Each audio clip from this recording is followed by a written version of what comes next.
मैं एनसीईआरटी लगाकर 80 मार्क्स ला सकती हूँ मैथ्स में, तो आप भी आराम से मतलब एनसीईआरटी अगर अच्छा से लगाओगे तो आराम से आ जाएगा। पॉइंट्स में लिखना, कीवर्ड्स को वो कर देना, हाँ ये बहुत ज्यादा इंपॉर्टेंट कैसे बता रही हूँ। जब भी आप आंसर लिख रहे हो ना और जो कीवर्ड्स होते हैं उसको अंडरलाइन कर देना, तो टीचर को लगता है कि एकदम आप अच्छे, जो भी आपको स्कूल में पढ़ाया जा रहा है, जो इंपॉर्टेंट टॉपिक्स पढ़ाया जा रहा है, डिस्कस किया जा रहा है क्लास में, वो बहुत इंपॉर्टेंट है, ठीक है।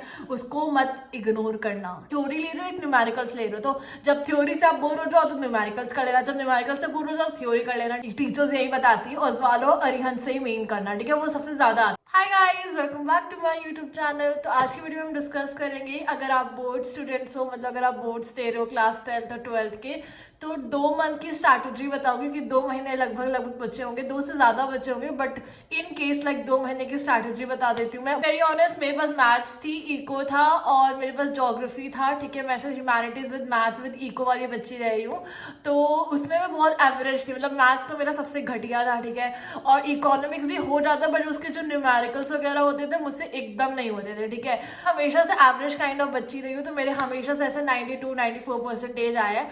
अब मैं आपको बताऊंगी मेरे क्लास 12 में 94% कैसे आया with eco and maths, because maths तो मेरी ऑफकोर्स बहुत घटिया थी। बी ऑनेस्ट, मैंने बहुत पढ़ा है। मुझे अभी भी मैं सबसे ज्यादा, अगर तुम पूछो कि मैंने कब पढ़ा है, तो क्लास 12th में पढ़ा है, और सबसे ज्यादा मैंने मैथ्स ही पढ़ा था, क्योंकि मेरा वो सबसे वीकेस्ट था, ठीक है। तो ये मेक श्योर करना कि आपका जो वीकेस्ट सब्जेक्ट ना उसमें आप ज्यादा फोकस कर रहे हो, क्योंकि अदर जो सब्जेक्ट है ना उसको कुछ ना कुछ बनाकर, कुछ ना कुछ लिख कर, अपनी कहानियां वगैरह बनाकर कुछ लिख सकते हो, ठीक है। जैसे अब कोई थ्योरी वाले क्वेश्चन आ जाते थे, मैथ्स तो थ्योरी नहीं था ना, ऑफकोर्स थ्योरी वाले वो आ जाते थे, अब अपने से बना के कुछ लिख देते हो, कुछ भी कर सकते हो। बट जो मैथ्स में हो जाता है बहुत डिफिकल्ट होता है, मतलब अगर आंसर नहीं आया तो पूरे मार्क्स ऐसे कट जाते हैं, फिर स्टेप्स भी अगर थोड़े बहुत गलत हो जाते हैं तो बहुत ज्यादा कट जाते हैं, है ना, ये सब हो जाता है। तो मेरे को मैथ्स में बहुत ज्यादा मैंने प्रैक्टिस की, टू बी वेरी ऑनेस्ट, ठीक है, तब जाके मेरे कुछ अच्छे मार्क्स आए थे मैथ्स में। तो अगर आपके पास भी मैथ्स है, इको, ऐसे कुछ न्यूमेरिकल्स वाले सब्जेक्ट्स है, तो प्लीज बहुत ज्यादा प्रैक्टिस करो उसको, ठीक है।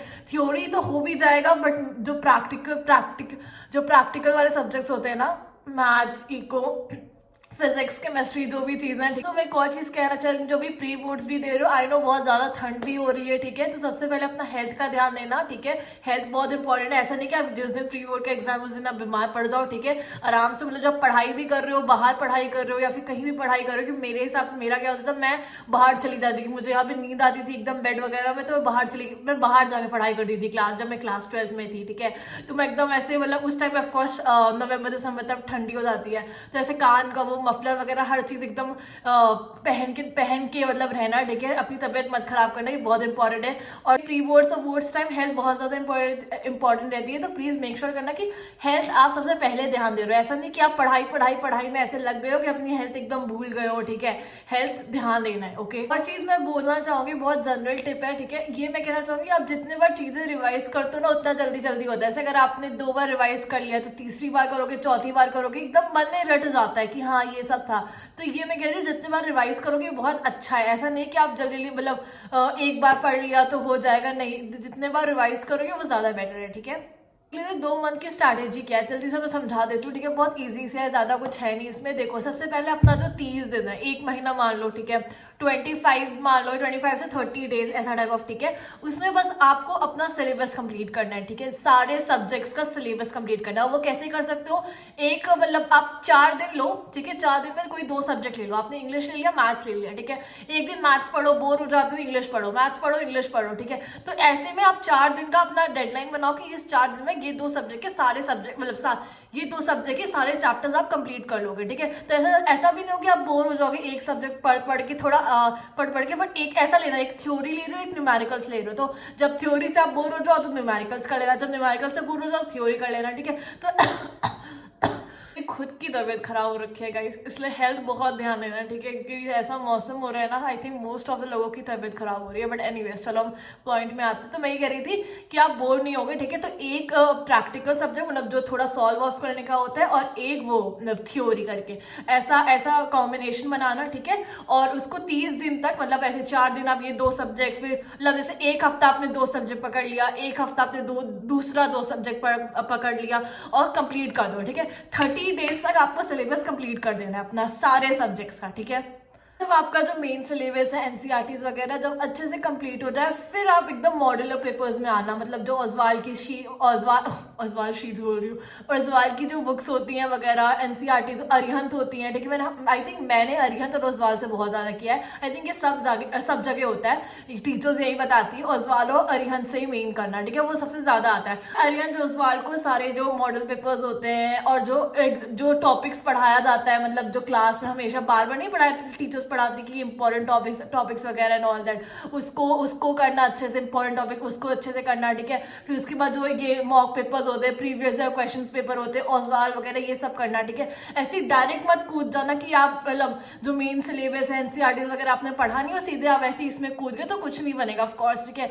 तो पहले एनसीईआरटीज वगैरह अच्छे से पढ़ना पड़ेगा। जितना टाइम लग रहा है, लोग अगर आप दूसरों को देख रहे हैं कि लोग मॉडलर पेपर्स कर रहे हैं, वो कर रहे हैं, ओजवाल कर रहे हो, मैं तो इसी पढ़ा हूँ, इट्स ओके। बहुत ज़्यादा जो इंपॉर्टेंट होता है वो एनसीईआरटी, अगर आपका बेसिक अच्छे से क्लियर है तो ओजवाल हो, आर्यन तो कोई भी मॉडल पेपर हो, कुछ भी हो, आप आराम से कर लोगे, ठीक है, ट्रस्ट मी। पहली चीज, आप दूसरों को देख के ये मत करना कि वो इतना सब कुछ कर रहे हैं मैं कुछ नहीं कर रही हूँ। आप अपने कैपेबिलिटी के हिसाब से चलो, अपना प्लान बनाओ, अपना स्ट्रैटेजी बनाओ, ठीक है। उसका जो है उसको छोड़ दो, ठीक है। ये हमेशा होता है, ये मेरे साथ भी हो चुका है, इसलिए मैं बता रही हूँ, ठीक है। ये बहुत इंपॉर्टेंट चीज है, ठीक है। हमेशा हमें अपना देखना होता है, दूसरों का नहीं है। जितना लोगों को जो करना है करने दो, पर अपना देखना, अपने आप को बेस्ट करना है, अपना इंप्रूव करना है कि हम कैसे अच्छे से स्कोर कर सके। सिलेबस कंप्लीट हो गया, आपने सारे फॉर्मुलेज वगैरह जो थे, फिर उसके बाद Arihant, Oswaal, previous question paper, main topics वगैरह आपने सारा कुछ प्रिपेयर कर लिया, ठीक है। तो मॉक पेपर सॉल्व कर लिया। अब उसमें से देखो आपको क्या क्या मिस्टेक्स हो रही है, क्या क्या टॉपिक्स आप पे बहुत ज्यादा मतलब नहीं आ पा रहा है, या फिर आपको बहुत ज्यादा डाउट्स हो रहे हैं, तो उसको फिर से जाओ एनसीईआरटी में, अच्छे से पढ़ो, समझो, बेसिक्स है। जब तक आप समझोगे नहीं तब तक चीजें नहीं होगी, ठीक है। ये बहुत इंपॉर्टेंट है कि समझना बहुत ज्यादा इंपॉर्टेंट है, इंस्टेड ऑफ मतलब आप रट रहे हो चीजें। ऑफकोर्स रटना नहीं है, ठीक है। समझना है कि ये ऐसा होता है, ये ऐसा होता है, ये ऐसा होता है, that is very very important. ये सारे पेपर्स, मॉक पेपर्स वगैरह सॉल्व कर लिया। अब एक काम करो, एक 3 घंटे का टाइम स्लॉट लगाओ, एकदम कोई भी पेपर पकड़ो, मॉक पेपर पकड़ो, कुछ भी, और एकदम 3 घंटे खोलो, पूरा एकदम जैसा होता है जैसा आप लिख रहे हो बोर्ड एग्जाम, ठीक है, वैसा पूरा अच्छे से करना, पूरा अच्छे से करो, ठीक है। और देखो कि 3 घंटे में हो रहा है कि पेपर नहीं हो रहा है, कहीं आप लेट तो नहीं हो रहे हो, या फिर क्या क्या मिस्टेक्स हो रही है, सब कुछ एकदम एनालाइज करना पड़ेगा, क्या क्या दिक्कतें आ रही है उस टाइम, ठीक है। और जो मैंने ये 3 घंटे वाली चीजें बताई है वो मतलब हर एक सब्जेक्ट के साथ करना है, ठीक है, बहुत ज्यादा इंपॉर्टेंट है। हर एक सब्जेक्ट अगर हो सके तो हर एक सब्जेक्ट के साथ करना, बहुत अच्छा सा मतलब कॉन्फिडेंस आ जाएगा कि आप कर सकते हो, ठीक है। अब ऐसा नहीं कि डरे डरे जाओगे जब बोर्ड एग्जाम लिखने जा रहे हो, एकदम कॉन्फिडेंस आ जाएगा। प्री बोर्ड्स ऑफ कोर्स होते हैं, पर बोर्ड्स के पहले एक बार आप जरूर से कर लेना, ठीक है। सबसे ज्यादा कॉमन इश्यू है कि लोग एक सब्जेक्ट पढ़े, सेकंड सब्जेक्ट पढ़े, ठीक है, फिर आप भूल जाते हो कि मैंने क्या पढ़ा था फर्स्ट सब्जेक्ट में, कितने सारे सब्जेक्ट रहते हैं, इतने सारे सिलेबस रहता है। तो आप जब भी पढ़ रहे हो ना, उसके नोट्स बना लो, मतलब हर एक सब्जेक्ट की छोटी छोटी नोटबुक ले लो, छोटे छोटे नोट्स बना लो। तो आपको, आप जैसे पढ़ोगे, जैसे आपने कोई और सब्जेक्ट पढ़ लिया, ठीक है, वो सब्जेक्ट हो गया आपका, तो उसमें जब जाओगे तो ऐसा नहीं पूरा ब्लैंक हो जाओगे क्या कैसा है। नोट्स में हाँ थोड़ा कीवर्ड्स होंगे, कीवर्ड्स मतलब ये, हाँ ये ऐसा ऐसा था ये, और अगर आप समझ के पढ़ो ना तो मतलब मैं गारंटी ले लेती हूँ कि आपको पूरा चीज आता ही आता होगा, ठीक है। आप अपने वर्ड्स में लिख ही सकते हो, ऐसा नहीं कि आपको नहीं, पर अगर आप रटे होगे तो नहीं बनेगा। इसलिए मैं हमेशा कहती हूँ कि हमेशा समझ के पढ़ना है, ठीक है। आपने कीवर्ड्स लिखे हुए हैं, ठीक है, अब आपने समझ से पढ़ा होगा, समझ कर एकदम पढ़ा होगा, तो उसमें जाओगे और वो कीवर्ड अगर पढ़ोगे तो आपको याद आ जाएगा कि हाँ ये ऐसा साइकिल होता था, ये ऐसा होता है, ये इक्विलिब्रियम ऐसा होता है, ये इसका ऐसा डायग्राम बनता है वगैरह, ठीक है। ये बहुत ज्यादा इंपॉर्टेंट है, तो हमेशा कीवर्ड्स लिखते रहना जब भी आप नोट्स बना रहे हो, ठीक है। इतना नहीं कि पूरा पूरा एकदम लाइन लिख रहे हो वगैरह, इतना कोई नहीं पढ़ता, ठीक है। हमेशा कीवर्ड्स छोटे छोटे लिख देना, क्योंकि मतलब उतना वेस्ट भी नहीं करना है पूरा हर चीज का नोट्स बनाओ एंड ऑल दैट। कीवर्ड्स वगैरह लिख देना, फिर उसके बाद उसमें जब रिवाइज करना है तो कीवर्ड से आपको याद आ जाए कि हाँ ये हुआ था वगैरह, ये सब था। तो मैंने अपनी एक फ्रेंड से पूछा था, उसके पास पीसीएमबी था क्लास 12 में, उसको मैंने बोला कि कुछ टिप्स दे दो, मैं एक वीडियो बना रही हूँ रिगार्डिंग ऑल दीज थिंग, तो उसने मुझे बहुत अच्छे अच्छे टिप्स दिए हैं, ठीक है। तो जल्दी से आप सुन लो, ठीक है। सबसे पहले उसने बोला है एनसीईआरटी एग्जाम्पलर के जो क्वेश्चंस होते हैं उसको प्रैक्टिस कर लेना, ठीक है। अंडरस्टैंड बिफोर सॉल्विंग, उसने भी यही बोला है, समझ के पढ़ना है, ठीक है। और रिवाइज स्कूल रिवीजन मटेरियल्स, मतलब जो भी आपको स्कूल में पढ़ाया जा रहा है, जो इंपॉर्टेंट टॉपिक्स पढ़ाया जा रहा है, डिस्कस किया जा रहा है क्लास में, वो बहुत इंपॉर्टेंट है, ठीक है। उसको मत इग्नोर करना, ठीक है, ठीक है। उसके बाद उसने फिजिक्स वालों के लिए बोला है कि फॉर्मूलाज अच्छे से पढ़ के जाना। ऑफ कोर्स अगर मतलब ये मेरा भी वो है कि अगर आपको फॉर्मूलाज आते हैं ना तो आप अपना खुद से भी अगर फॉर्मूला भी लिख के आ जाओगे तो मार्क्स वगैरह मिल जाते हैं, ठीक है, ऐसा कुछ नहीं है, ठीक है। तो प्रैक्टिस SL अरोरा और ओसवाल क्वेश्चंस, उसने ये बोला फिजिक्स वाले बच्चे। फिर डेरिवेशंस प्रैक्टिस करना, draw graphs, write 2 lines, M और ऑब्जेक्टिव लिख कर आना मोर मार्क्स के लिए, ठीक है। अगर आपको ज्यादा मार्क्स चाहिए तो एम और ऑब्जेक्टिव लिख के आना आंसर्स में, ठीक है।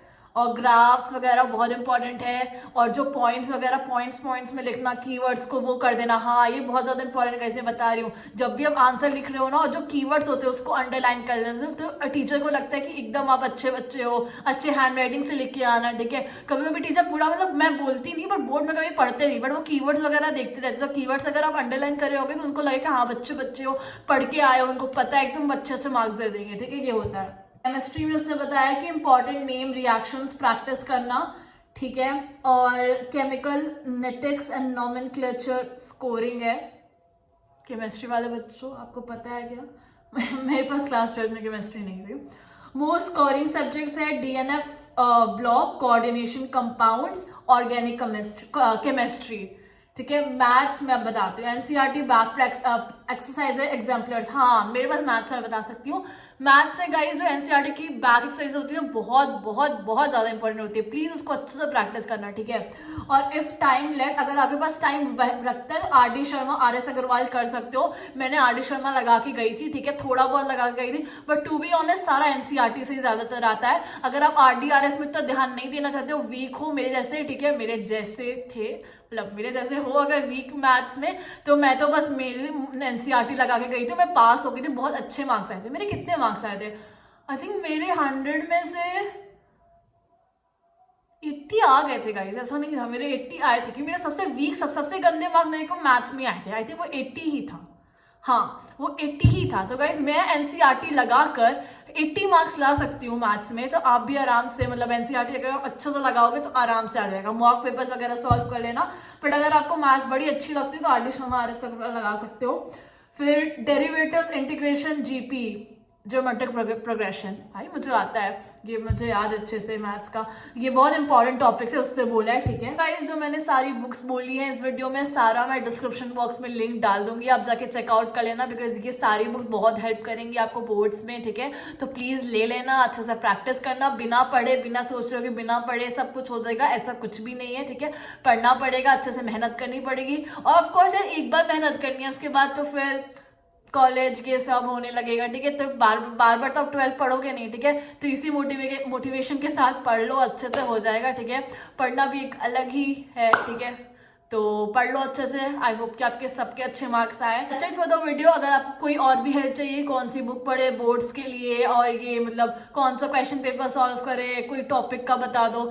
एक और चीज मैंने सोचा था, इकोनॉमिक्स और मैथ्स के लिए, मैथ्स नहीं इकोनॉमिक्स के लिए मैंने सोचा था कि मैं खुद पढ़ाऊं बच्चों को, क्लास 12th वगैरह जो भी लोगों को है, बट हो नहीं पा रहा है मेरे से, I don't know why, but I try my best, ठीक है, क्योंकि मैं बहुत अच्छे से पढ़ा सकती हूँ आपको क्लास 12 की इकोनॉमिक्स। मेरी इकोनॉमिक्स बहुत अच्छी थी, ठीक है। तो कोई भी डाउट है आप मुझे बता दो कॉमेंट्स में, और बुक्स वगैरह के लिए मैं डिस्क्रिप्शन बॉक्स में डाल दूंगी, और कुछ नहीं है। Thank you so much for watching, please subscribe कर देना चैनल को, ठीक है। Thank you so much watching.